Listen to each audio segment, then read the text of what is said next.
we could probably go down and let everybody do a couple minutes, give us. Stuff that was on that list. Right. Yeah, and that's what I'll just preview, and I'll let them know so they're ready. We'll preview.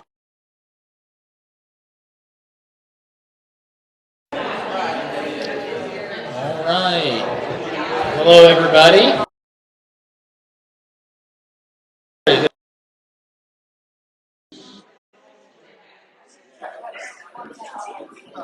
Here's the city customers.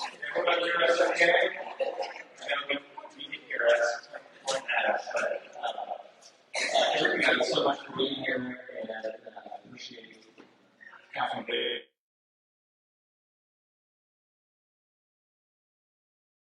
We'll go to questions and comments, and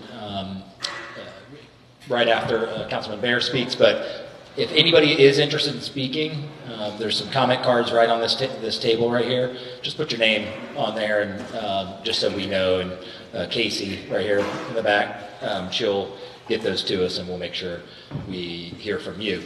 And then after that, if time allows, I'll have all of our staff up here and in the crowd introduce themselves. But then if we have time left over after your questions, comments, then we'll have everybody give kind of a at least a quick highlight of something either pertinent to your district or what's going on with their department. Give them just a couple minutes apiece and let them do that. So anyway, thank you so much for having us. Looking forward to the conversation. Okay, thank you all for coming out tonight. I'm Charles Baer, your council member, and even if you didn't vote for me, I'm really glad to be your council member. My wife is actually sitting back on the second row down at the end, so she came to support me. And I just want to thank the mayor for coming up here. This is his second town hall he's done, and we're fortunate to have him coming up here with us for his second town hall, and look forward to having him back many times. We have some great staff up here. I think we have some in the audience as well. And I just appreciate all of them being here to answer your questions. And I don't want to delay getting into your questions, because that's why we're here, is to hear from you. So I'm going to go ahead and turn it over to the questions. Okay. And then, before that, what we'll do, sorry, we got to play a little bit of pass the mic, but what we'll do is I know we've got signs up here, but for folks in the back, or I know there's we've got some long last names up here that makes this print pretty small. So I'm going to let everybody just quickly introduce themselves so for your questions, what departments are here. Hey everyone, my name is Garrett Fiddler. I'm the city administrator. Hi, I'm Amy Miller. I'm one of the 2 deputy city administrators. The departments that report to me are the Port of Pensacola, Pensacola International Airport, Pensacola Energy Natural Gas Utility, parking, and public and Parks and Recreation, and also the Sanger Theater. My name is Erica Guerin-Cagnolo. I'm the new Economic Development Director and Neighborhood Services Director. Hello, my name is Adrian Steels. I'm the Parks and Recreation Director for City of Pensacola. Hi, my name is Sherry Morris. I'm the Development Services Department Director. Might hit the mute button. You hit that mute button that Casey's telling us about. Yeah, you have to be careful with it. Can't hear you.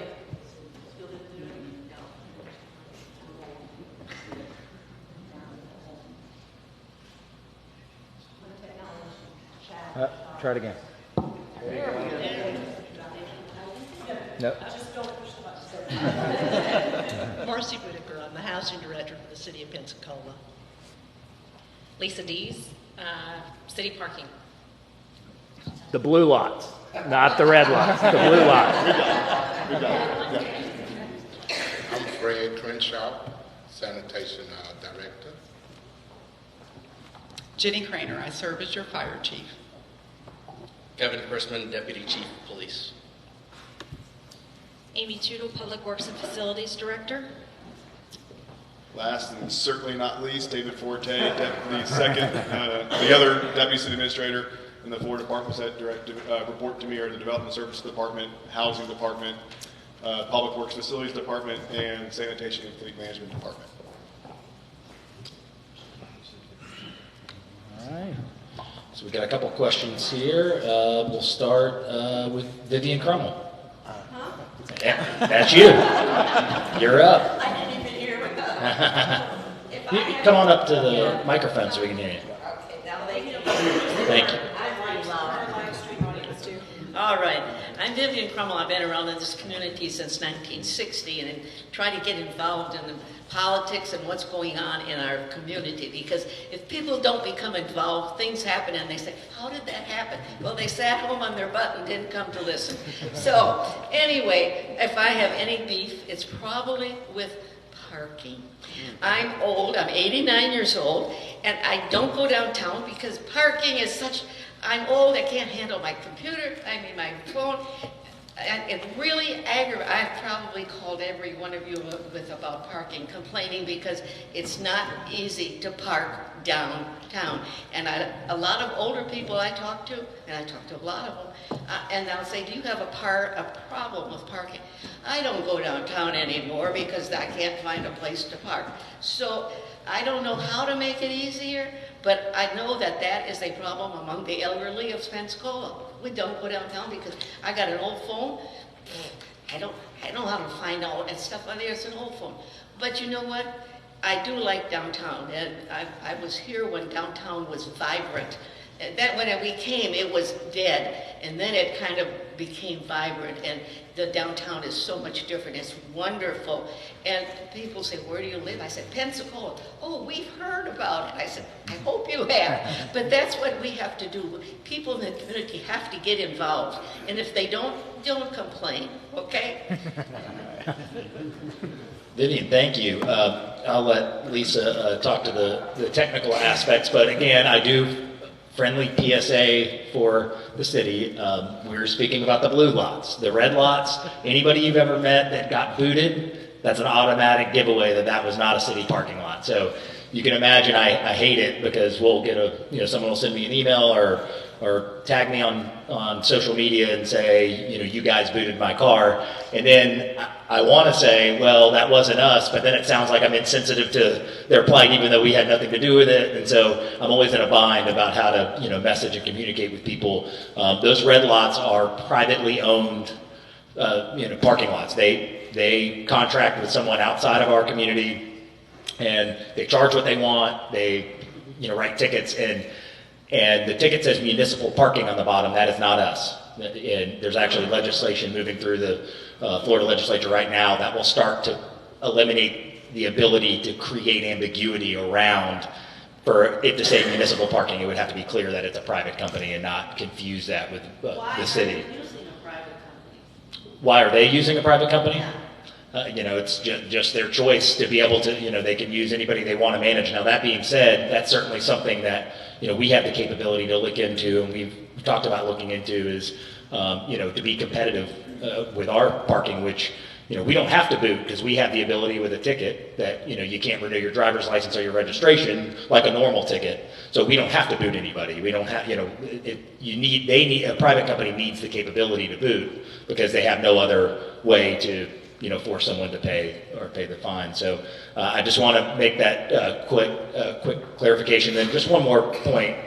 I agree with you. And the conversations we always have is we know that at 30 minutes free and 50 cents an hour, our biggest complaint isn't cost. It's about convenience and clarity and being able to sign up. And so I'll let Lisa talk about the text to pay option that we just added that's gotten a lot of success and a lot of volume. We were really pleased about that. But we're looking at any ways that we can upgrade the parking experience, because what we know is you'll feel better about coming to park downtown if the experience is good. It's not the 50 cents, most likely. It's the experience and the ease of use. So we certainly understand that, and we are listening to those concerns and we're acting on them. But I'll let Lisa speak to some of that as well.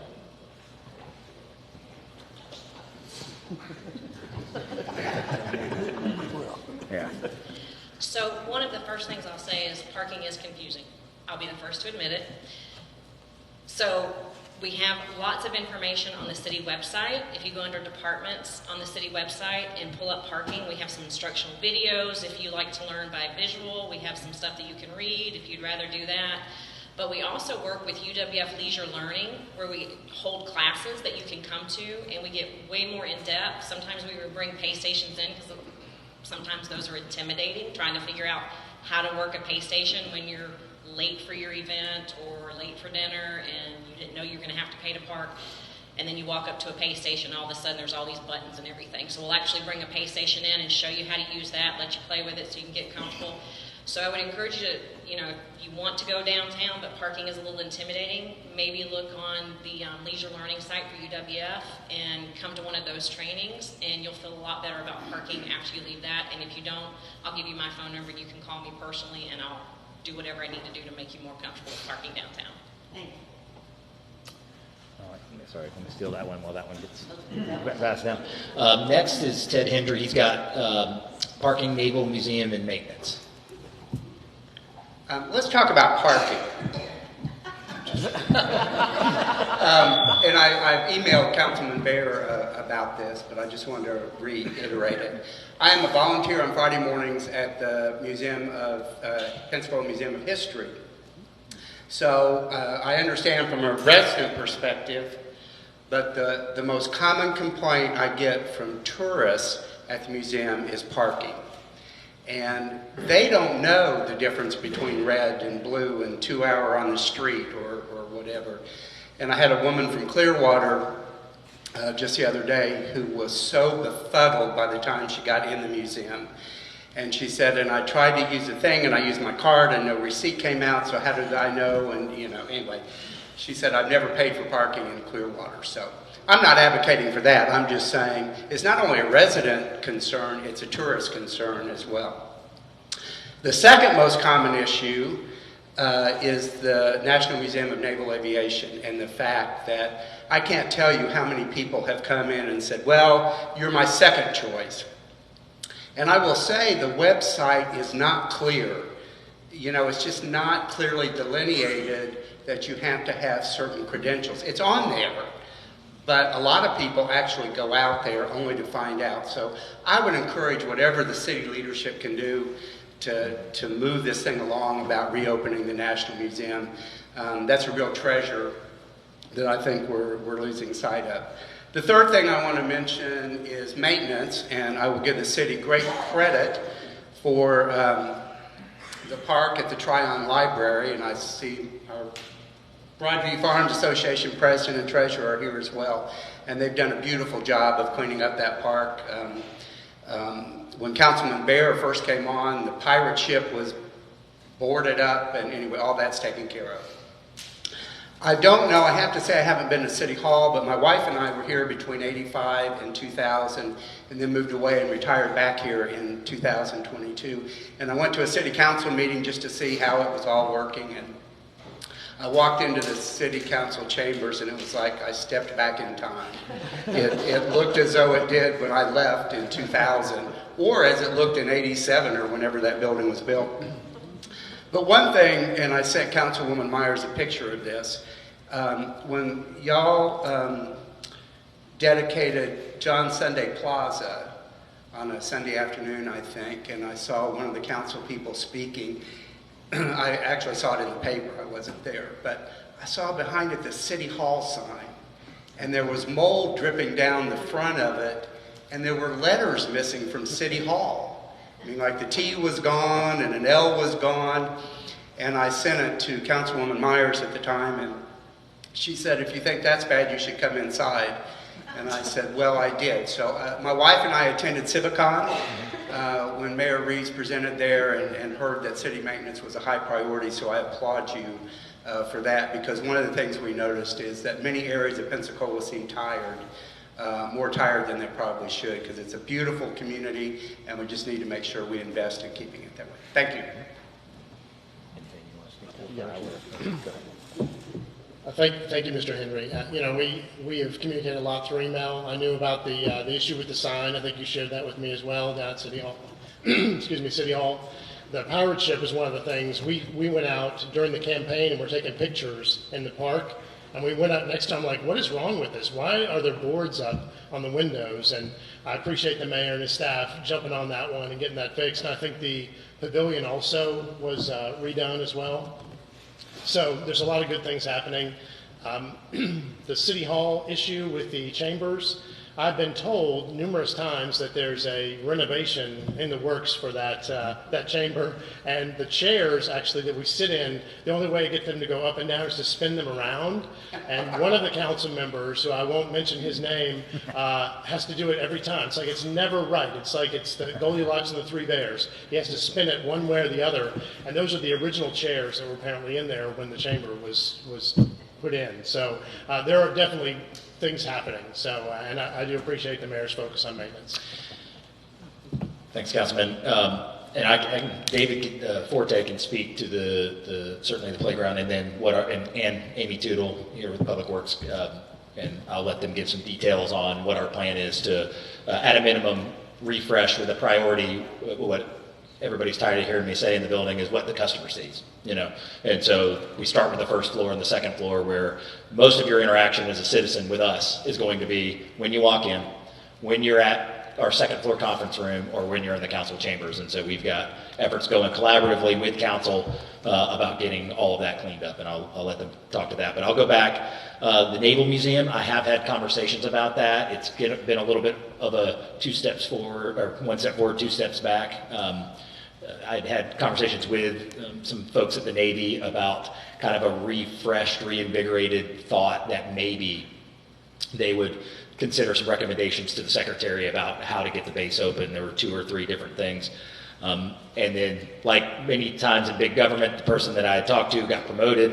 And then there was kind of a lack of, you know, now who's carrying the ball. The latest update I can give you is that our state senator, Doug Broxson, who has been very great to me, great to our city, and really is looking out for us in Tallahassee, has a relationship with the Secretary of the Navy, and we had asked him to send a letter that kind of refreshed, a proverbial tap on the shoulder to the Secretary of the Navy that, like, hey, we were starting to get close about having a conversation about this. So again, I wish I could give you more information than that, but I do know this. We have told the Navy that the city is ready to do whatever it takes, whether that means, use our ferry lane and parking lot for buses, whether that's, if you need people to register or get background checks at City Hall, it's just to tell us what you need, and we'll certainly, so the ball is in their court. I wish we had, more say or more control on that, but I can tell you that the Navy knows that we are more than ready to be helpful to them in any way that we can, because we know 900,000 visits a year is what it was before, and right now, as you said, it's just DoD cardholders at this point, so there's that. But I'll let Amy and or David speak to the maintenance of the pirate ship, and then the other projects that we were talking about. Absolutely, Mayor, and just I'll speak to the latter, the Bryan Park. So I do appreciate the Parks and Rec team, Director Stills, and recently hired Assistant Director Tanya Bird is sitting in the audience. As soon as the mayor and the council member asked us about the park, we immediately jumped on it, and within a matter of 60 days, ultimately everything was ordered, delivered, and installed. The only last item I think is remaining is a swing that should be in. Yep, the actual swing should be in soon, and I believe that'll be installed within the next couple months. So credit to the Parks and Rec team for jumping on that so quickly. Regarding Councilman Bear's comment about the actual council chambers, yes, we do have a plan to renovate council chambers within City Hall, as well as also 2 other council conference rooms that are very utilized within the first and second floor. One is the Hagler Mason conference room, which is on the second floor. Currently holds the planning board meetings and the environmental advisory board meetings. Many of you have probably been in that footprint before. And then south of that, just below that, the Vince Quibbs conference room, which is on the first floor. The intent is for council chambers to be closed sometime near the end of this calendar year. So probably in that Thanksgiving timeframe, we'll be closing down the council chambers, and then the team will be going in and performing those improvements and those upgrades. It'll be a few month-long process, and while that's underway, we have to have a place to actually hold the council chambers meetings. So the city council will be transitioned over to the Hagler Mason room, which is on the second floor for those few months. Leading up to that, we'll be doing improvements to the Hagler Mason room to usher in those handful of council meetings. Once the council chambers is complete, sometime in the first quarter of 2024, We will then reopen council chambers. We will go back in and do some final renovations to Hagler Mason, and then move down to the first floor, which is the Vince Wibbs room, and perform some improvements there. So as the mayor mentioned, what the customer sees, what the customer experiences, we're doing our best to get ahead of those as quickly as possible. It is construction, so it's going to be a little bit not so fun during those months, but the benefit and the improvements afterwards will be very much appreciated. And Amy, if you want to speak a little bit to what the actual improvements are going to be in the chambers, or more detail. Sure. So right now we have an architect on board, and what they are doing is taking feedback that we provide them, not only from the mayor's office but the council executive. We are collaborating with our information technology group, to upgrade the audio-visual as well. So the architect's including all of this feedback into some renderings. Once we get those renderings, we're going to bring those back and make the final decision on the direction we want to head in. But there are several different ideas, but I think that, as the mayor has stated, the look and the feel of how council chambers runs, the audio-visual, because we are more tech-savvy now and more getting out of the 80s and the 90s and trying to leverage the technology we have.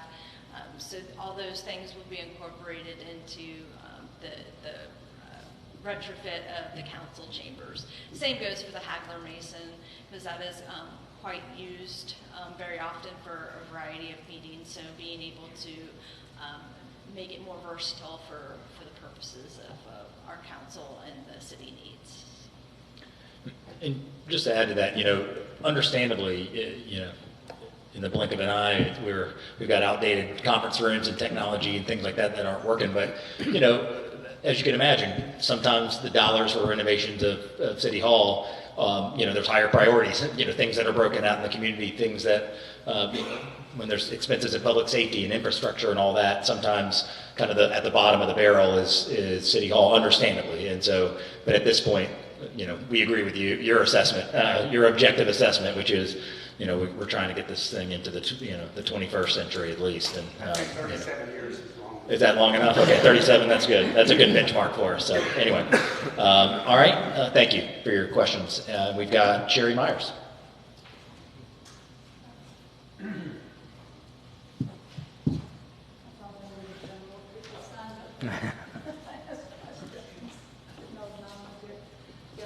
Hello, everybody. It's so good to see you. Before I get started, I want to thank Sherry Morris.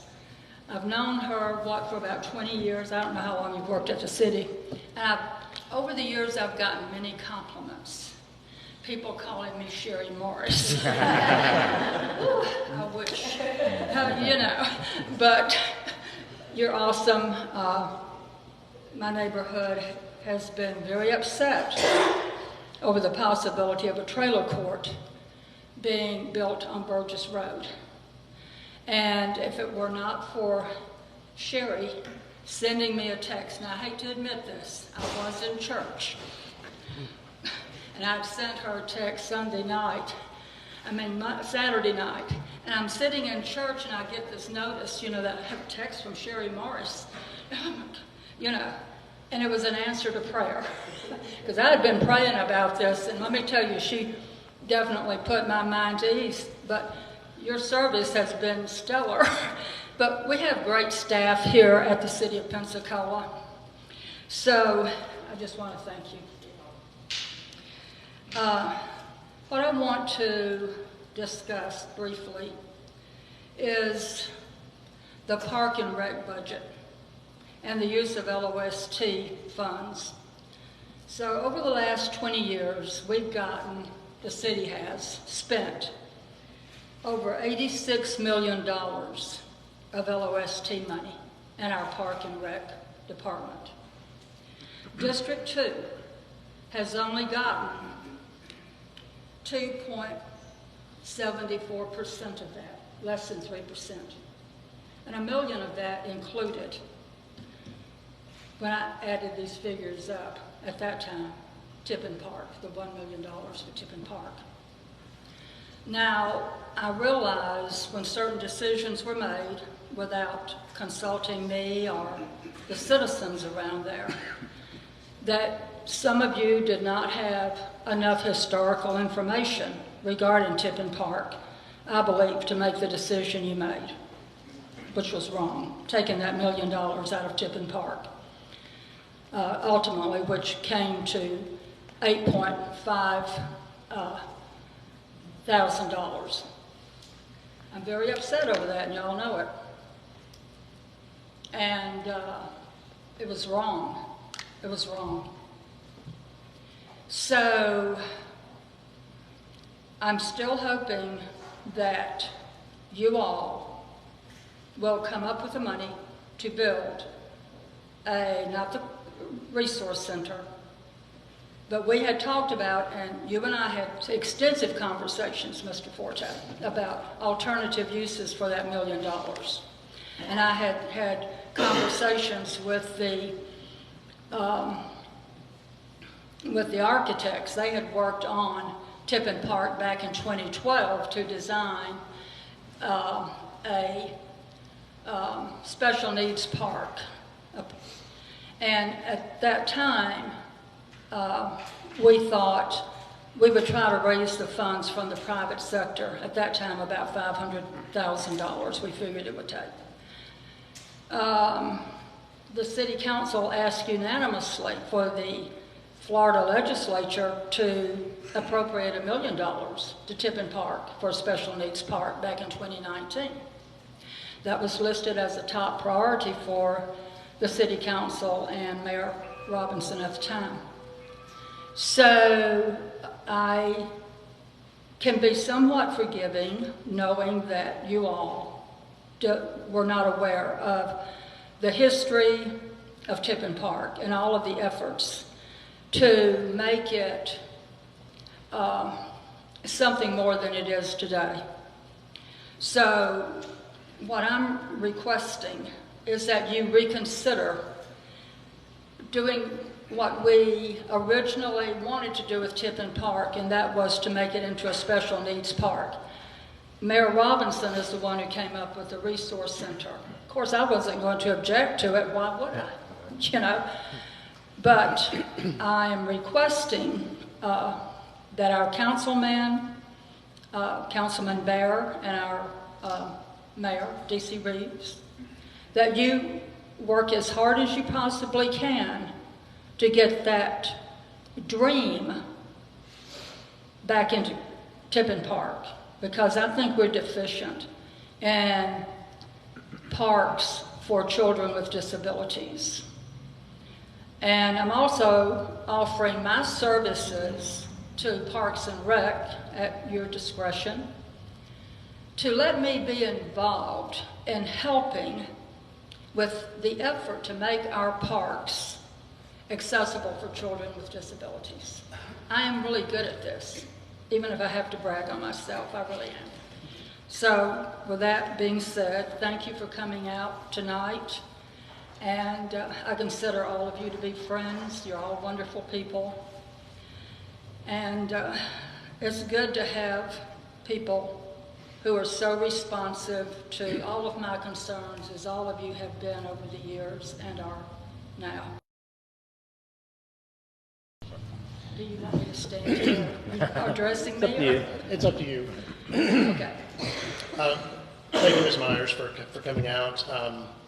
Mr. Forte and I talked about this. There's about $350,000, I think, in the budget for in LOST for that park for Tippin. Yeah, for Tippin. And there may be a little bit more because I think there were some planning funds or something for planning for the resource center. Maybe.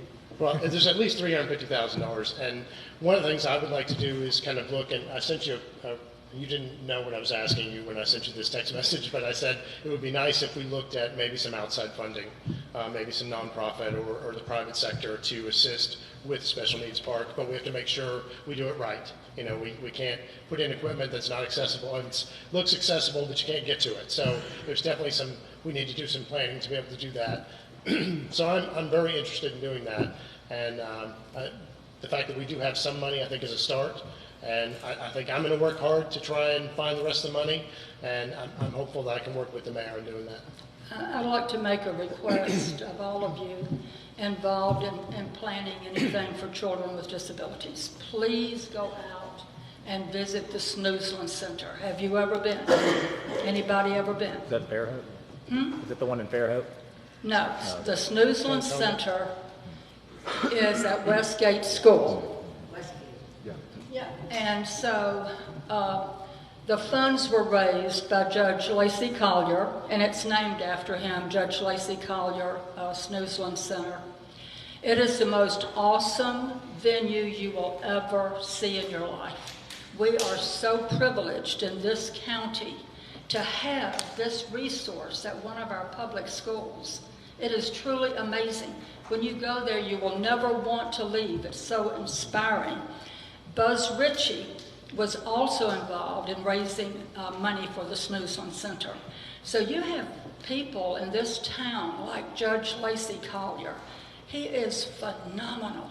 If you could tap people like him to help you raise some money, and Buzz Ritchie might be on board, but there are people that have done incredible work for children with disabilities in our public school system, and please go visit the Snoozland Center.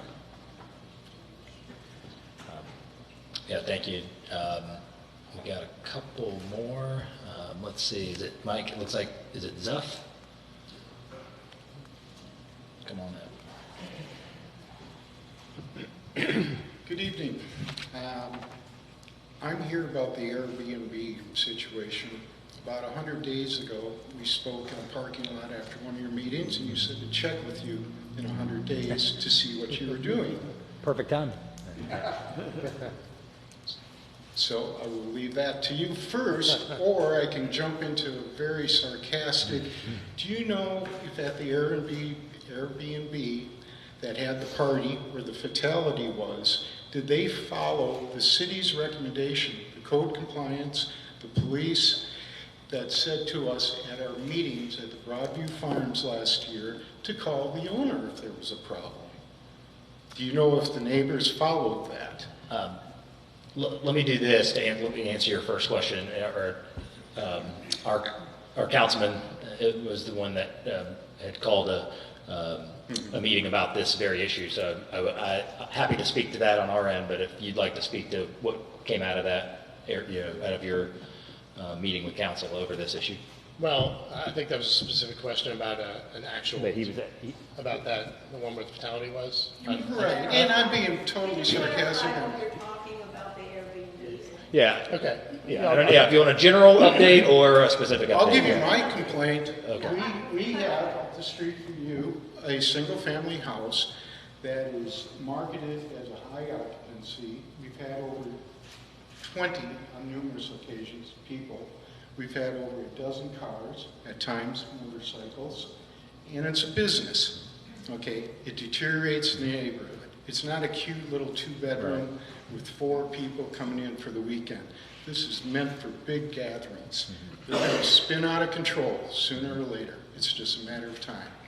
And we're just supposed to sit back and wait. You got to regulate it. It's the size. It's the quantity. You know. Either, yeah. So we did hold a workshop, and what we did in advance of that, what I did was went and looked at a lot of different information. You know, what Hollywood's doing, what other communities are doing across Florida, across the country. You know, I spoke with the head of Visit Pensacola, and he came from a community that had done heavy regulation on Airbnbs because it was a big tourist area where a lot of the homes, I mean, a much higher percentage than Pensacola, were Airbnbs. We have about 1,250, I think, in the city, which I think shocked a lot of people. And they're concentrated in certain areas. We don't have a lot of them in our district, but we have some. At the workshop, we had probably 75 to 100 people that came that were all against regulation. And we had 3 or 4 people that came in and spoke for regulation. So it was pretty lopsided. I was chairing the workshop, and there were people literally leaning to the side to see me and glare at me during the workshop. It's one of those things, as a councilman, I'm used to. And but there are a lot of people that make a lot of money off of Airbnbs, and it is a business. And I will tell you that and I think one of the things we need to do is they need to get a business license, and they probably need to have some type of registration where we know where they are. So we know, yes, that's an Airbnb. You can't tell that just from looking at Airbnb's site because it shows a house, but it doesn't give you the address. Now, in your case, in the house that's near yours, I knew exactly which one it was. So I looked at the picture, I'm like, that's the one.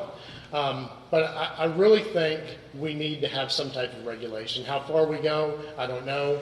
Lots of people are against it because they see it as a money thing, because they're making a lot of money from it. But for me, it's about them paying sales tax, which I know if they go through Airbnb or the other major ones, they have to do that because it comes out. But the bed tax, like Airbnb does not collect that. So, and that's the money that's for tourism. That goes into a lot of things we do tourism related, especially the county manages that money though.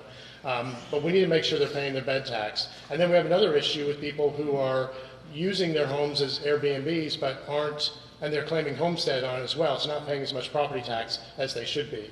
So there needs to be some way to figure that out. So those are the main things. I think being able to have, and I think there's some legislation moving in the state of Florida, being able to have someone you can contact 24 hours a day. When you have somebody that's out of town, sometimes you can't reach them when there's a problem with that particular Airbnb. I think there needs to be somebody 24 hours a day you can call them and say, hey, things are bad there. Something's going wrong, in addition to being able to call local law enforcement and everything. But there are many aspects of this. I think some legislation will probably come forward. It seemed like some of the council members were interested, but it's one of those things, private property rights versus, regulation, and I think that's always going to be a challenge. Again, it's just the sheer numbers. You don't put 20-some people in a house and call it a single, Yeah. Who's fooling who? Well, I'll give you my 100-day update. So one thing that we're exploring, we actually had a meeting with code enforcement today talking about a variety of issues, but wanting to really bolster up the commercial side of things. And what I believe is right now, we have these individual examples in neighborhoods that are perfectly understandable. I'd like to get a holistic view of not just that we have 1,250, but where these are located in what areas. I really look at this primarily as a public safety, issue. Not that, again, it's a tough balance of private property rights and over-regulation. There's also the additional complexity of preemption by the state. That every municipality can't do anything they want when it comes to Airbnb. It doesn't work. There's some flexibility, but there's some things that the state of Florida preempts us on even considering, whether we wanted to or not, aside. We can't just come in and overly regulate or massively regulate this based on some state law that is in place. But what we're looking to do is, we had a meeting, Amy Tootle was on this meeting as well, but we had a meeting with the Lincoln Institute of Land Policy. It was folks I met during the Harvard Fellowship. I went up in February, and they actually did this for the city of Baltimore. They figured out a GIS map and ultimately an interactive map where parcel by parcel in the entire city of Baltimore, they can list it by who is a local owner, who is homesteaded, which property is owned by a local business, which property is owned by an out-of-state business, which property is owned by an out-of-state business that owns at least 20 properties, where we could get much more refined in being able to really less than identify house by house.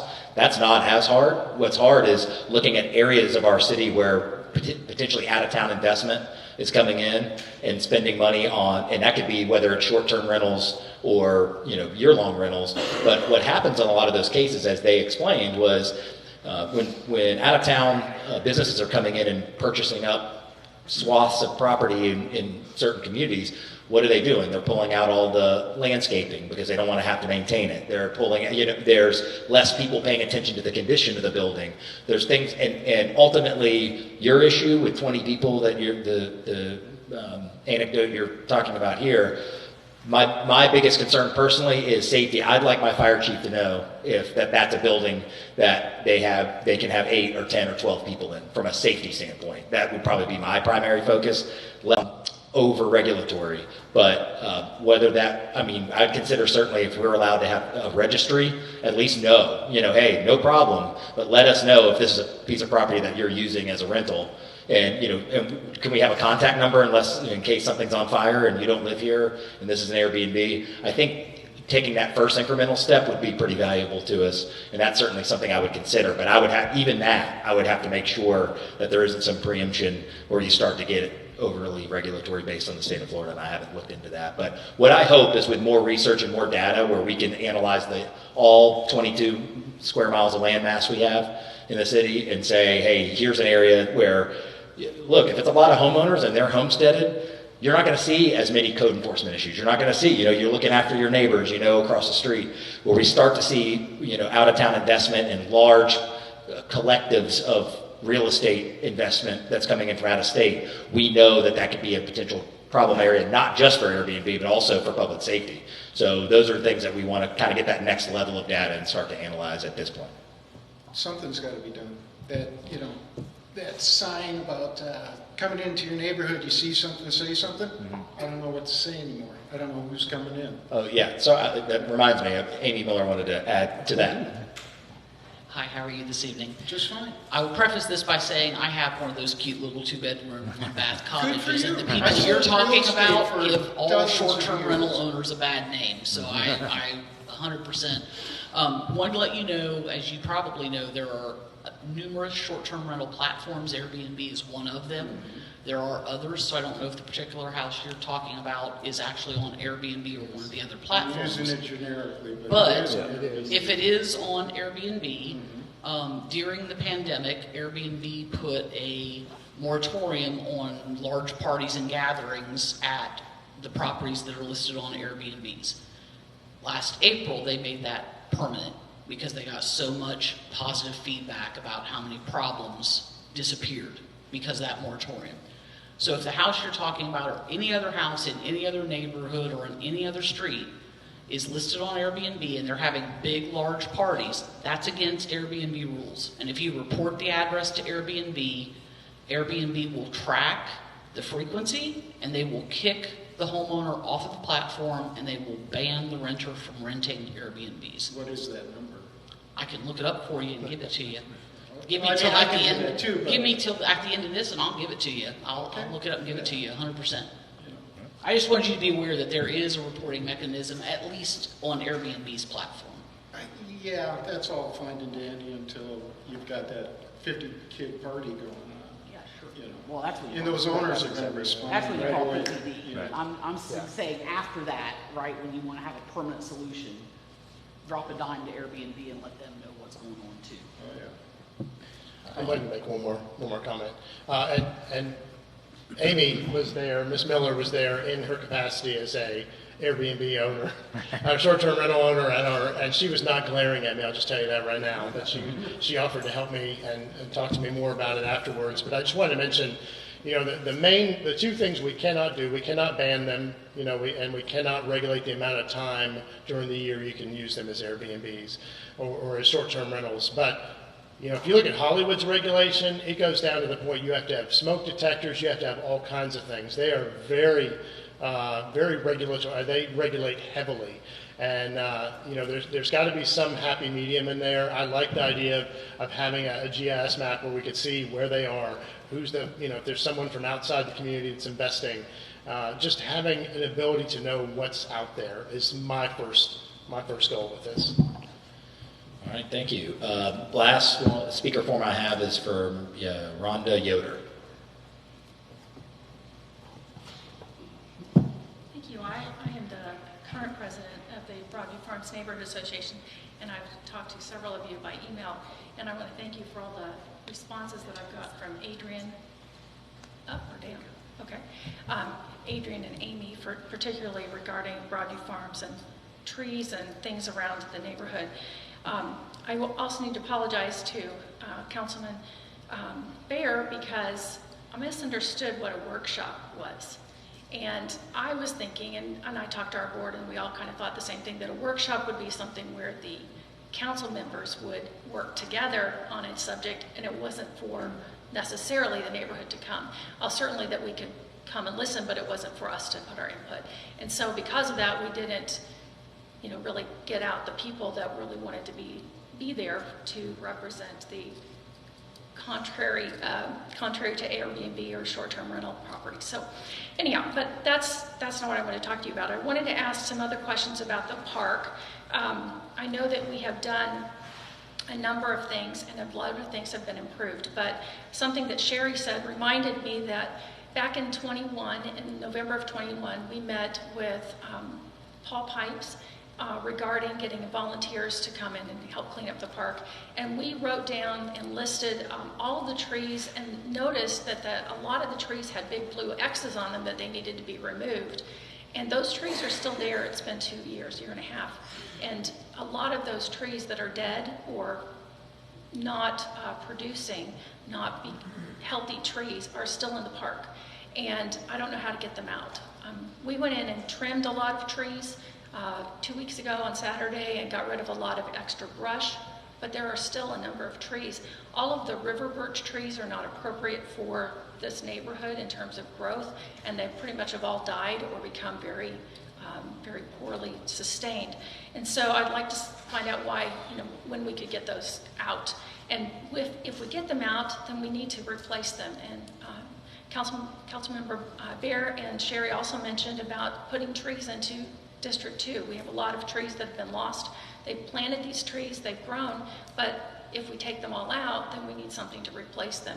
And our park needs those trees as much as anyone else does, and as well as in our neighborhoods where trees have been lost. If you look at the tree line around our house, there's literally nothing.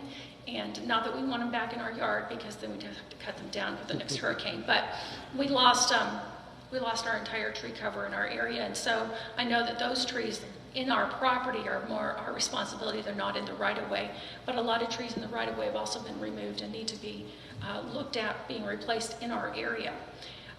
We have one tree in the park that lost its root system and it's tipped over. It looks like there's somebody trying to pull it back, but it's still hanging over to the side, and it's very near to the pirate ship, and so needs to be out. I don't think it's going to go back. It needs to be taken out. And it may have been taken out in the last week, but if not, it was still there a week ago. Also, the signs that were in the park that were for children to read and do different activities around the park, there were really lovely signs put in by the Florida Department of Health, I'm sure by the Parks and Rec Department, provided by the Florida Department of Health, and those signs were all removed. They had 4x4 posts. There was another set of signs from the early learning program that were in the park that were had been destroyed over the years, just weather and damage. And all of those 4x4 poles were pulled out of the ground, but they were not filled in. Or if they were filled in, they're refilled, they're holes again. And all of those holes need to be filled in because they are right next to where kids are walking and adults are walking on this path. So those need to be replaced or fixed. Also, our park doesn't have a sign. All the other parks, I think in Pensacola, do have a sign. I'm not sure whatever happened to why we never got one. But it would be great if we had one that said this park is run by the City of Pensacola Park and Rec Department. I think that would be appropriate. And then one last thing, there was a bench that was taken out for repair, and you mentioned that the swing is coming. Is the bench still in the process, or has it already been replaced in the last week? Good. Those are my own questions. I'll sit down. A lot of questions. Thank you, and I do remember your emails. And yes, the swing is pretty much complete. We are waiting on one part of the swing to be replaced. As already been stated, the pirate ship has been repaired. As far as the trees and going out and assessing what trees need to be replaced at the park, and then getting trees that are indigenous to this area is very important. And now that we have an arborist on board with the city, I'll get with Chris Stoltz and get to the park and assess what trees we can replant, and then also put the correct trees there, contingent upon the soil and how much irrigation that you have. But we will definitely address those things. Another bench? Is that the bench? The bench is going to have to be, I think we reorder. You said you ordered it. Yeah, and it's taken a long time. I'm not sure. I'll have to get back to you on the status of the bench. Some of the supplies that we're getting, especially if they're coming, I know we're always dealing with that same phrase, supply chain, but it's different from different parts of the country, or if it's coming from Canada, for some reason, everything coming from there is taking them a very long time. But I will research and find out how long it'll take for that bench to be replaced. I just mentioned one thing. You know, I spoke with the arborist briefly, and he wants to go out and kind of look at some trees and things. So I want to take him around the district, and so we can look at the trees that might need to be removed, maintained, and things like that. And so I think that would be a good first step. I know that we have a lot of issues with our tree canopy in our district, and we had a lot of impacts from tornadoes. With the tornado that was been several years ago, I was on council still when that happened. I think it was in 16 that did a lot of damage, and I want to work with the mayor as far as the existing funds that are still in there to try and find places we can start restoring the tree canopy. And part of that's going to be the tree canopy study, which I believe is underway, maybe done. I'm not exactly sure. There was a right-of-way one and then a bigger one. But I think that will give us a better indication of where we have deficiencies in our district and across the city. All right. What we'll do, let's see. Do we have the chance to speak again? I have another elephant in the room. Okay, sure. The elephant in the room is not one you like, or I like, or anybody likes, and it's the homeless. What do we do with the homeless? The homeless is a problem here. And I'm the president of St. Vincent de Paul, and we run the Alfred Washburn Center, so I'm very aware of the homeless situation. But that's the elephant in the room, because what do we do with them? And right today I was at a meeting, and that whole area across from where the new Baptist Hospital is, and it's owned by Collier and Merritt. And there's about 70 people who have set up camps in there, and they're going to have to be moved. And they're going, somebody's going, where are they going to go? I said, I don't know, but it's not in the city, but it's in the county. But the homeless are a problem, and nobody knows exactly what to do. And it's a problem. So you're going to encounter it because people call the police on it. And so, you know, everybody's going to encounter it. So I know you're thinking about it, but it could be something that can be on the back burner. Okay? Yeah, thank you.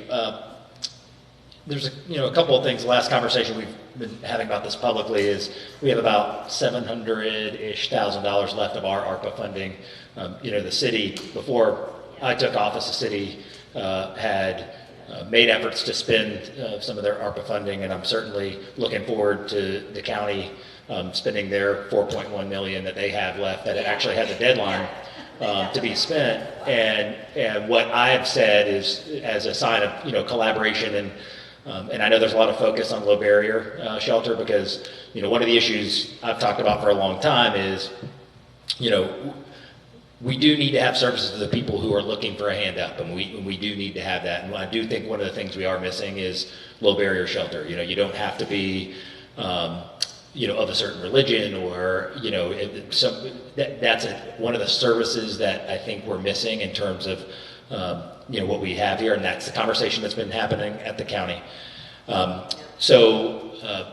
What I'm hoping is that we can take $700,000 alongside the county's $4.1 million, and I've had conversation with commissioners about that, to say, we're willing to try to make all of our dollars go a little bit further, but what I just want to ensure that if we're going to do that, that we have some sense of urgency about that. So one fortunate thing that some of my early travels has taken me and helped me interact with some folks on this issue in particular. When I was in Washington, D.C., I met with a guy named Jeff Olivet, who is the executive director of the Interdepartmental Agency for the United States on the Homeless. So the White House and the administration came out with a strategic plan for homeless reduction for the United States that came out in December of 22.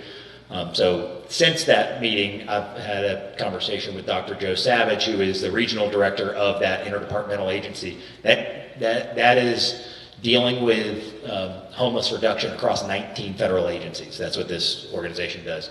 So the last update I've had with Dr. Joe Savage, who is in charge of our area, is that to have him come visit us and to have a public-facing meeting to answer your questions and kind of explain that strategic plan, as well as meet with our key stakeholders and our key providers, and see how we can get aligned. And also understand, I'm going to speculate here and say that any federal funding that's going to be tied to helping us with the homeless issue, any federal funding tied to that, I'm guessing they're going to want to see that you have some alignment with the national strategic plan behind it. So I think that's a good one, step two for us.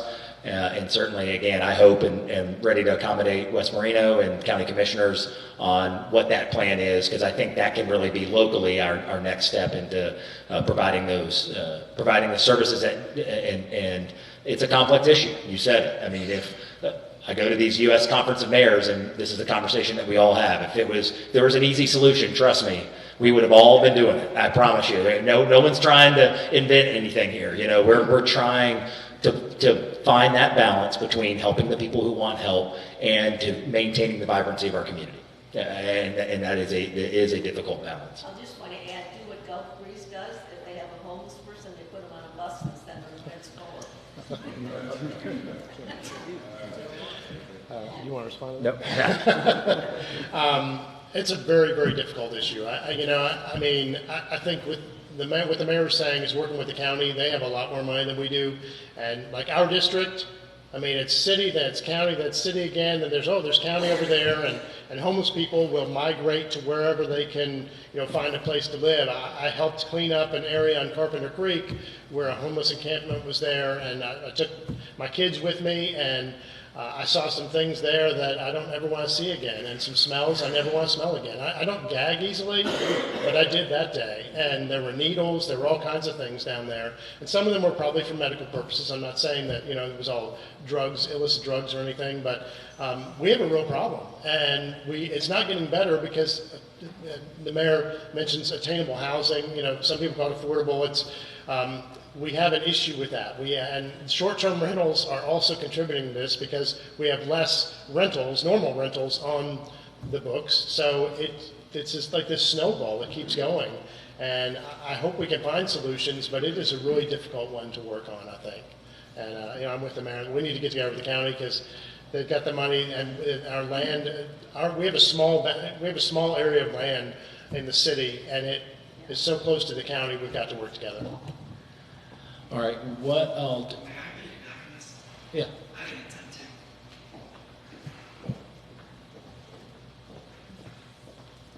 Hi, my name is Thomas. I actually don't live in the district, but it's the closest one to my area, so I thought I'd come by. So last year, speaking about the homeless situation, there was some money given to a nonprofit from North Carolina called the Lotus Campaign, if you remember.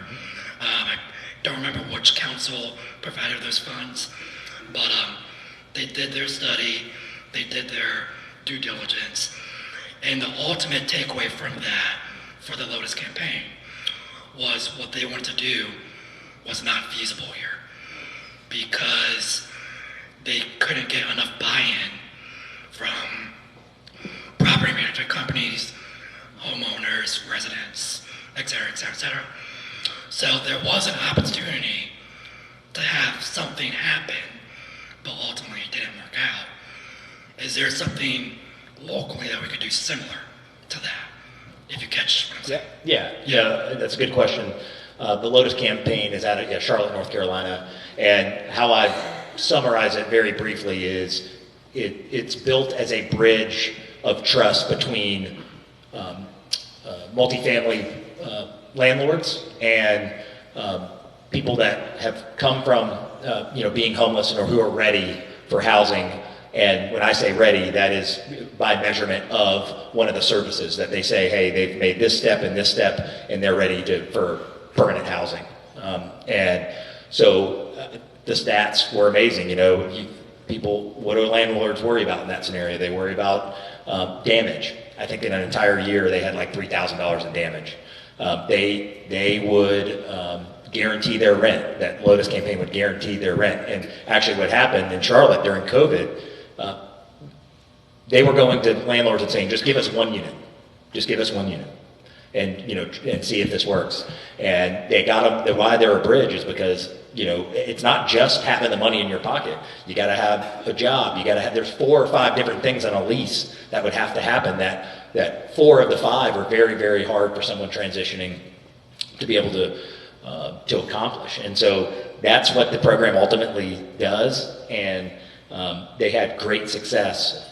But like anything else, that's where the heart behind it, the founder behind it is where he is from, and was probably able to get additional buy-in from those landlords, knew those people. And really they didn't say as much about a lack of buy-in. It was yes and no. It was kind of a lack of inventory, is to say, well, for this program to scale, we've got to be able to have the commitment of X number of units. I don't remember what the number was. So we still, so what was born from that is we do have the data from all their research.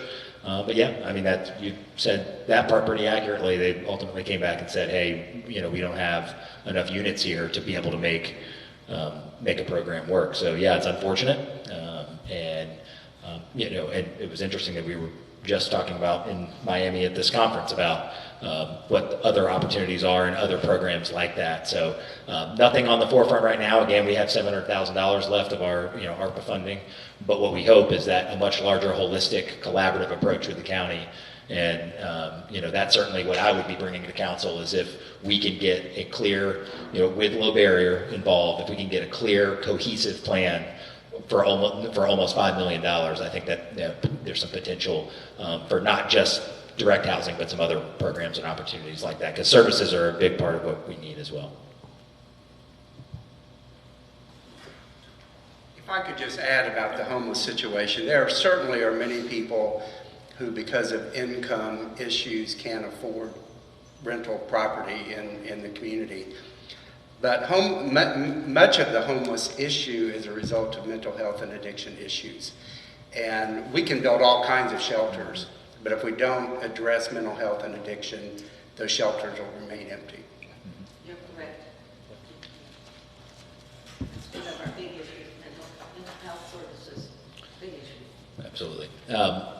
All right, so here's what we'll do. It's 35. We got a little bit of time. Maybe we won't go down the line, but if there's any updates, I like to put police and fire on the spot to just give you, a little quick update.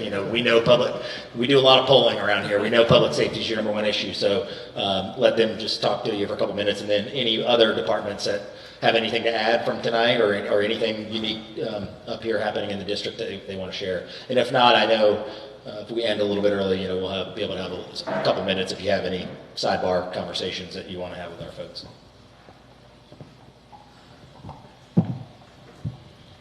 I have a few things I'd like to share with you.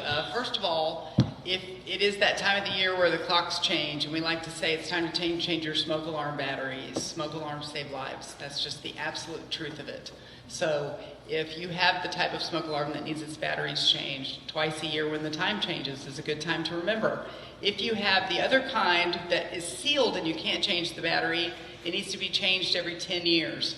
Call us and we will install one for you. If you don't have a smoke alarm, we'll help you change your batteries if you need that help. The easiest way to get a hold of us is cityofpensacola.com. You can email me, I'll get you to the right service, and after I'll certainly give out our phone number or give you my card. The other thing I wanted to tell you is that it's storm season, hurricane season is coming up. It's important that you are resilient in your home and that you are taking care of your families. So if you have any mobility challenges or any family members with mobility challenges, we'd like to know that. Any special needs issues, give me an email, give me a call, and I'd love to help walk you through some things that you can do to help be more resilient for the storm season. And then the last thing is, if you don't know about your ISO rating, your insurance services rating, call your insurance company and ask them if you've had a reduction in your premium, because the fire department is a Class 1 ISO department now, and you may qualify for a reduction. But please feel free to reach out if I can do anything for you. Yeah, I'd like to comment on that. The manufacturers do not put in any kind of big print. It expires for 10 years. My nephew discovered that, and he went to all of our relatives and changed out everybody's because they did not say in any kind of big print that in 10 years you're supposed to be, which is stupid. But that's another thing that you might bring to their attention, that they need to check and see if theirs is one that has to be replaced every 10 years. Isn't that amazing? You can send him to my house if he sounds handy. He might be able to help me replace mine. That's a lot. That's a lot of them. He replaced everybody's because of there. Nobody knew that, and even the manufacturer, when he called him, he said, "Yeah, it's there in small print." Good. Good evening. Just to give you an update, we're compiling our crime statistics for 2022, and it's taking a little longer this year because in November of 22, on November 1st, the reporting system changed from a uniform crime report to a NIRS report. So it's taken a little extra time to crunch the numbers and see exactly where we're at. But I can tell you that overall crime in the city is down once again. We've continued that trend for years and years, and we're still on the right path with that. So the crime rate and the crime numbers are down throughout the city. And I know one house in your district that we've got several complaints on, which is on Biscayne. If any of you have called about that, there's action taking place at that actually this afternoon. So hopefully you should see some resolution between our police officers and code enforcement have been working together very hard to come to a solution for the neighborhood on that. We realize the issues there. Sometimes it's not an easy overnight fix, but we've been working on that for several weeks. Hopefully you should see some positive resolution very, very soon. And that's a good example of your councilman reaching out to our staff and our staff getting right on a collaborative effort across your councilman, our administration, and our police department to getting a positive resolution for the neighborhood. So, your councilman's working, and certainly, as I said at the District 7 Town Hall, what I can tell you in 100 days is everybody up here works their tail off for you. And, you go look at, I tell the story all the time. I just told all our supervisors, I knocked 2,500 doors, including hundreds up here. And what I would always ask the question, tell me about your service to the city of Pensacola. Is it good? Is it, is your garbage picked up on time? How does your park look? And obviously, everything's not perfect. We heard some of those things that we'll jump on today, but for the most part, I'm proud to represent a city that it feels, people say, hey, our service is pretty good. And so we remember the things sometimes that are broken or, the one bad experience, but, I really stand behind the effort of our team up here and their passion and energy to want to make this a great place to live. So it makes harder days as the mayor much easier when you have a team like that and when you have a mentality of your citizen like that. So I appreciate you all coming out. I know, again, we're in a little early, but I'm sure some of our folks can stay around for a couple minutes, but I appreciate you having me. And I just wanted to share also, and that is that the citizen called me about that particular house, and I'd heard several things from different people over the course of the campaign, and ultimately I think it's going to end in a good resolution, and so I'm happy about that. And one thing I need to tell you is that if you need something, that is my job, is to work for you. So if there's something not right with your sanitation, with Pensacola Energy, whatever happens to be, you can call me, email me, and I will answer your phone call. And I've had people surprised to answer the phone, when they've tried to reach other people, not the person I replaced, but other people on council. And so I will take your call. And I had a gentleman call in. He was a 92-year-old gentleman, and he had an issue. He thought his Pensacola Energy bill was too high. And so I reached out, and he was also, because of his age, I don't know if you knew this, but seniors can get free backdoor service that we call with sanitation, where the sanitation will come and pick up your trash can without you having to move it down to the street. And that's a free service. I didn't realize it was. And so they set this gentleman up with that. They also, and not only did they do that, but the Pensacola Energy came out and inspected his water heater, found out he had leaks. Not only did he have a water leak, but he had gas leaks. They repaired those, made it safe. And that's the kind of things that that this staff is great at doing. I mean, that being responsive, and our mayor's been very responsive to me to be able to get those things done, and I look forward to the next, however many days we have left. We've been in like 100 and something now, so got quite a few days left to continue to meet your needs, and I appreciate everyone for coming out here as well. Thank you. Thanks, Jeff.